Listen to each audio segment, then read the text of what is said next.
है। मुझे कभी डर नहीं लगा, मुझे कभी डर नहीं लगा, क्योंकि अभी भी आपके भी बच्चे स्कूल जाते होंगे, आप लोगों को पता होगा स्कूल में फंक्शन होते हैं ना? स्कूल में फंक्शन होते हैं। मैं स्कूल में हर फंक्शन में पार्टिसिपेट करती थी। तो स्टेज पे कैसे बात करते हैं ये मुझे पहले से पता है, कितना निडर होकर के बात करते हैं ये मुझे पहले से पता है। उसके बावजूद भी मैं सर का डिरेक्शन में सपोर्ट नहीं करना चाहती। क्यों? क्योंकि मुझे लगता था मैं मेरी पहचान अपने तरीके से बनाऊंगी। हर महिला चाहती कि नहीं चाहती है? आप सब भी चाहते हो, मैं भी चाहती थी कि मैं मेरी पहचान अपने तरीके से बनाऊंगी। पर वो तरीका क्या होगा, शायद मैं वहीं पे उलझ गई जब मेरी शादी हुई।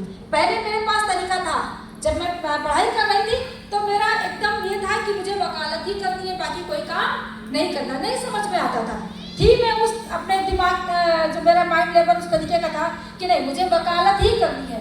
अच्छा लगता था बोलचाल करना, अच्छा लगता था लोगों के बीच में, अच्छा लगता था लोगों से बहस करना, अच्छा लगता था सामने वाले की बात को सुनना, अच्छा लगता था सामने वाली बात का सलूशन देना, अच्छा लगता था। पर जैसे ही मेरी शादी हुई कुछ परिस्थितियाँ उतार चढ़ाव की मेरी लाइफ में आई, जिनकी वजह से ये सब कुछ मैंने दरकिनार कर दिया। मेरे अंदर सिर्फ एक गुस्सा था कि मैं कुछ नहीं करूँगी, मुझे कुछ नहीं करना है। पर मेरे अंदर सपने थे। कल सर ने बताया ना कि सपने सबको देखने चाहिए, बताया कि नहीं बताया? और हम महिलाएं सपने बहुत देखती हैं, पर हम खुद ही अपने सपनों की कातिल होती हैं। हम खुद सपने देखती हैं, खुद ही सपनों को तोड़ भी देती हैं, उनको खत्म कर देती हैं कि हमसे नहीं होगा, पर हमसे होगा। आप इस जान लीजिए कि एक परिवार में दो ही व्यक्ति होते हैं जो परिवार को चलाते हैं, जिससे पीढ़ियां बनते चली आ रही हैं। एक आपके दादा या आपकी दादी, एक माता पिता आपके, आज आप हो, आप कल आपके बच्चे होंगे, है कि नहीं है? एक पति और एक पत्नी से ही परिवार बनता है, तो दोनों जिम्मेदार होते हैं। पर उस जिम्मेदारी को लेकर के अब तक की जो जिंदगियां थी, जो हम लोग जी रहे थे, जो हमारे माता पिता जी रहे थे, उनके पास सोल्यूशन नहीं था, पर हमारे पास सोल्यूशन है। पर बहुत सी महिलाएं सोल्यूशन को लेना नहीं चाहती हैं। उसी तरह मैं भी नहीं लेना चाहती थी, मैं कहती थी मैं कुछ नहीं करूंगी उस गुस्से के कारण। पर मुझे अपने से ज्यादा अपने उन लोगों के लिए करने का मन था कि मैं किसी के लिए कुछ अच्छा कर पाऊँ, किसी के लिए कुछ अच्छा कर पाऊँ। और इसी सोच के साथ में जब मैंने कहा त्रिवेदी से कि मुझे वकालत करना है, मुझे लखनऊ छोड़ दो। मैं मुंबई गई शादी के बाद में, तो मैंने कहा मुझे लखनऊ छोड़ दो, मुझे मुंबई नहीं रहना, मुझे मुंबई अच्छा नहीं लगता है, मुझे अपनी पढ़ाई पूरी करनी है, मुझे वकालत करना है। सर ने कल बोला ना कि मैंने आरती मैम को बोला ठीक है तुम ये करना चाहती हो तो ये कर लो, पर उनका मन नहीं था। वो भी देख रहे थे, हर पति यही चाहता है कि मेरी पत्नी मेरा रिएक्शन में सपोर्ट करे, चाहता है कि नहीं चाहता है? और मैं आपको बताऊं, आपकी डबल ताकत हो जाएगी जिस दिन हर पति अपने पत्नी के साथ मार्केट में निकलेगी और हर पति अपने पत्नी के साथ मार्केट में काम करेंगे। डबल ताकत हो जाएगी। आप वो व्यक्ति बन जाओगे कि आप किसी से किसी भी समय कहीं पे कोई भी बात कह सकते हो, बात कर सकते हो निडर तरीके से। तो वो चीज थी। सर को पता था कि अगर ये मेरा साथ देगी तो शायद मैं मेरी जिंदगी में बहुत आगे जा सकता हूँ। मेरे पास सपने थे, सर के पास प्लान था, जिंदगी में बहुत आगे जाने की इच्छा उनकी भी थी, पर मेरे पास सपने थे। मेरे सपने थोड़ा अलग थे, उनके सपने थोड़ा अलग थे। तो ये चीजें थी। पर कहाँ से हम लोगों ने मेल किया, क्योंकि जब मुझे लगा कि नहीं, जो उस समय जब मैं मुंबई में थी तो सर डायमंड बन चुके थे, अच्छी खासी 50,000 की इनकम आ रही थी, पर उस इनकम से मुझे वो संतुष्टि नहीं मिल रही थी, क्योंकि मेरे वो सपने नहीं पूरे हो पाते जो मैं चाहती थी। मुझे किराए के मकान में कभी रहना पसंद नहीं था, मुझे बिल्कुल नहीं पसंद था। मैं 2 साल मुंबई में रही, सोचिए 1 साल 12 महीने का 12 महीने का एग्रीमेंट और 11 महीने में मकान खाली करो और जाओ। मुझे इतना गंदा लगता था, मैं कहती थी क्या मैं बंजारे हो गई हूँ क्या, बंजारों की तरह आज यहाँ सामान रखो कल वहाँ सामान रखो। मुझे ऐसी लाइफ नहीं चाहिए, मुझे मेरा घर चाहिए। पर सर के पास नहीं थी इतनी इनकम, नहीं कर सकते थे, तो उन्होंने कहा कि नहीं मैं नहीं कर सकता हूँ। जब मैंने पढ़ाई के लिए कहा, सर ने एकदम सख्ती के साथ में मुझे मना कर दिया कि मैं कोई पढ़ाई नहीं कराऊंगा। सर ने मुझे कहा मैं कोई पढ़ाई नहीं कराऊंगा, तुम्हें करना है तो रिएक्शन करो, नहीं तो मत करो। पर मेरे दिमाग में यही आ रहा था कि मैं रिएक्शन नहीं करूंगी। उसके 2 कारण थे। एक तो मैंने एमएलएम बिजनेस क्या होता है ना, और ये दवाइयाँ किस प्रकार की होती हैं, फूड सप्लीमेंट्री क्या होता है, या ऐसा भी कोई प्रोडक्ट होता है जिससे कि व्यक्ति ठीक हो सकता है, कोई विश्वास नहीं था, कोई जानकारी ही नहीं। मेन चीज़ क्या होता है कि हमें जानकारी नहीं थी, जो हमारे आसपास होता नहीं उस पर हम यकीन नहीं कर पाते। तो सेम वही चीज़ मेरे साथ में थी।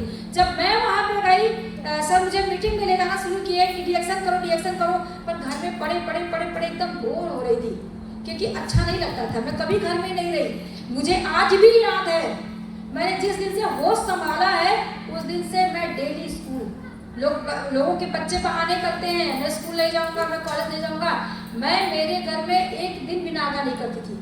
मेरे से कोई बोलता भी था, मैं बीमार भी होती थी, तभी बोलती मैं स्कूल जाऊँगी। मुझे स्कूल जाना, पढ़ाई करना इतना पसंद था। मेरे माता पिता मुझे हमेशा बोलते थे कि ये मेरी बेटी कुछ ना कुछ करेगी। मैं जॉब को लेकर के मैं आज भी बोलती हूँ, मैं जैसे इंटर पास की, गांव में ऐसी बहुत सारी योजनाएं आती थी ब्लॉक स्तर से, जिनको मैं हमेशा, कल अभी सर बोले थे ना कि आप ध्यान दीजिए, जाइए अपनी पहली जिंदगी में कि आपने सबसे पहले क्या किया है। मैंने सबसे पहले यूनिसेफ कंपटीशन में अपने को जिताया था। पहला कंपटीशन मैंने जीता था। मेरे साथ 12 लड़कियां बैठी थी इस कंपटीशन में। यूनिसेफ भले वो ब्लॉक स्तर से था, पर बाकायदा उसमें भी लड़कियों को बुलाया गया था, बुला करके उनसे पूछा गया था, इंटरव्यू हुआ था, और वहाँ से मुझे वो दिन अपना याद आया उस समय जब मैं आके मत की कि मैं कैसे उन 12 लड़कियों में अपने आप को मैंने साबित किया था कि मैं यूनिसेफ में पढ़ाने के लायक हूँ। मुझे उन बच्चियों को पढ़ाना था जो बच्चियाँ कभी स्कूल नहीं जाती हैं। मुझे उन बच्चियों को शिक्षा देनी थी जो बच्चियाँ पढ़ना ही नहीं चाहती हैं। मुझे उन बच्चियों को शिक्षा देना था जिन बच्चियों को लिखना नहीं आता है। उनको मैं ले करके मैंने 50 बच्चों का एडमिशन कराया था 2 गांवों में जोड़ करके, ये समझ लीजिए। तो वहाँ से मैंने धीरे धीरे अपना पढ़ाई का सिलसिला जारी किया। और मैं बताऊँ कि अभी मैं हिंदी मीडियम से पढ़ी हूँ, मेरा बेटा जयपुरिया इंग्लिश मीडियम स्कूल में पढ़ता है। देखिए, मैं मेरी कमी भी यहाँ पे बताना चाहूँगी। मैं नहीं चाहती हूँ जो कमी मेरे साथ हुई है, मेरे बच्चों के साथ हो, या आपके भी बच्चों के साथ हो, या आपके साथ हो, पर आप अपने आप को हमेशा तैयार रखिएगा। कमी किसी के अंदर कोई भी हो सकती है, पर उस कमी को दूर करने का भी पूरा अधिकार और पूरी ताकत हमारे और आपके पास में होता है ना। मैं जब भी अपने बच्चे के स्कूल जाती हूँ, मैं हिंदी में बात करती हूँ। पीटीएम में जब जाती हूँ, मेरा बेटा मेरे बगल में खड़े होकर के मेरी हिंदी को इंग्लिश में कन्वर्ट करके टीचर को बताता है कि मेरी मम्मा ये बात कर रही है। ये है, सोचिए। तो ये सब मेरे दिमाग में चल रहा था, पल रहा था, पर पढ़ने के लिए क्या चाहिए? पैसे चाहिए कि नहीं चाहिए? एक अच्छी एजुकेशन के लिए पैसा चाहिए कि नहीं चाहिए? पैसा चाहिए, अच्छा घर चाहिए, बंगला चाहिए, गाड़ी चाहिए, सब मेरे दिमाग में पड़ रहा था। और वो चीज़ लेकर के मैं मेरी जिंदगी को जब शुरू करती हूँ ना, तो मुझे कोई रास्ता दिखता नहीं है। अगर मैं प्राइवेट जॉब के लिए जाती हूँ तो मैं घर छोड़ करके जाती हूँ। कम से कम 8 घंटे से लेकर के 10 घंटे की ड्यूटी होगी, मेरे बच्चे मुझसे छूटेंगे, मेरा घर छूटेगा, और ड्यूटी करने के बाद मैं आकर के घर में बर्तन घिसूँ, ये मेरे से होने वाला नहीं था। और मुझे सिर्फ दिमाग में यही चलता था कि मैं मेरे सपने कहाँ से पूरे करूँ, कहाँ से मैं पूरे करूँ। तब जा करके मैंने डीएक्शन का हाथ थामा। मैंने कोई मजबूरी में हाथ नहीं पकड़ा था डीएक्शन का, या ना मजबूरी में मैंने ज्वाइन किया था डीएक्शन को, ना मैं बीमार थी। आज भी मैं बीमार नहीं पड़ती हूँ। प्रोडक्ट की ताकत इतनी प्रबल है कि लोग बोलते हैं ना, लोगों के घर में रोज कोई ना कोई डॉक्टर क्या जाता है, ना मैं ना मेरे बच्चे। टचवुड, ईश्वर की इतनी कृपा है, डीएक्शन प्रोडक्ट का इतना पावर है कि कोई भी बोल दे मुझे, मैं कभी बीमार नजर नहीं आती, कभी मैं बीमार नहीं, मैं बीमार होती ही नहीं हूँ। क्यों? क्योंकि इसका पावर जब मुझे पता चला ना, तब मुझे लगा। और इसका एक ही पावर नहीं है, डीएक्शन कंपनी वो कंपनी है, डीएक्शन के प्रोडक्ट वो प्रोडक्ट है कि सच में आपकी जिंदगी को कायाकल्प कर देगी, एकदम नया कर देंगे। मैं मेरे सपनों को पूरा करने के लिए आई, और 1 साल नहीं लगा, मैंने बॉम्बे के अंदर